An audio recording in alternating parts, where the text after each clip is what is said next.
தமிழ் கடவுளான முருகப்பெருமானின் அறுபடை வீடுகளில் இரண்டாம் படை வீடாக விளங்குகிறது திருச்செந்தூர் சுப்பிரமணிய சுவாமி கோயில். இந்த கோவிலுக்கு நாள்தோறும் ஏராளமான பக்தர்கள் வருகை தருவார்கள். திருவிழா நாட்கள் மற்றும் விடுமுறை தினங்களில் சென்னை, கோவை, மதுரை உள்ளிட்ட வெளி மாவட்டங்களில் இருந்தும் வெளிநாடுகளில் இருந்தும் ஏராளமான பக்தர்கள் வருகை தருவார்கள்.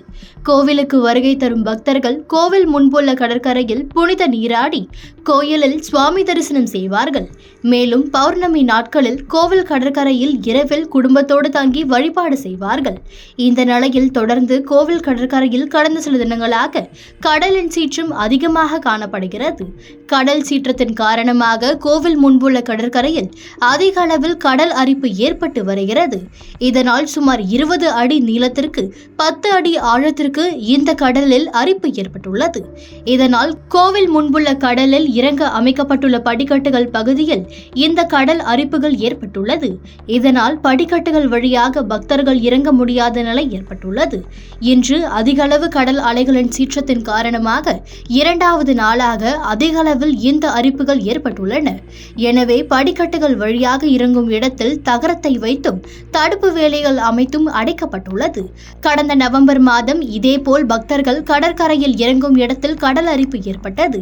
இதையடுத்து கோவில் நிர்வாகம் சார்பில் மணலை கொட்டி கடல் அரிப்பு ஏற்பட்ட இடத்தை சீர் செய்தனர். ஆனால் மீண்டும் தற்போது அதிக அளவில் கடல் அரிப்பு ஏற்பட்டுள்ளது. ஒருபுறம் கடற்கரையில் அதிக அலைகள் காரணமாக கடல் அரிப்புகள் ஏற்பட்டு வரும் நிலையில் அதே கடற்கரையில் சுமார் 500 மீட்டர் தொலைவில் உள்ள செல்ல தீர்த்தம் பகுதியில் கடல் உள்வாங்கிய நிலை காணப்படுகிறது. சுமார் 50 அடி கடல் உள்வாங்கி காணப்படுவது குறிப்பிடத்தக்கது.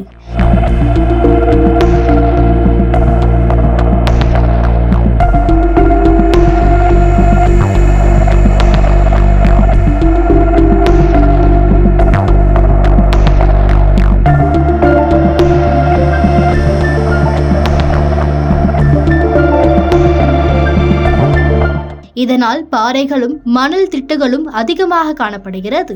கோவில் கடற்கரை பணியாளர்கள், காவல்துறையினர் பக்தர்களை பாதுகாப்பாக குளிக்கும்படி அறிவுறுத்தி வருகின்றனர்.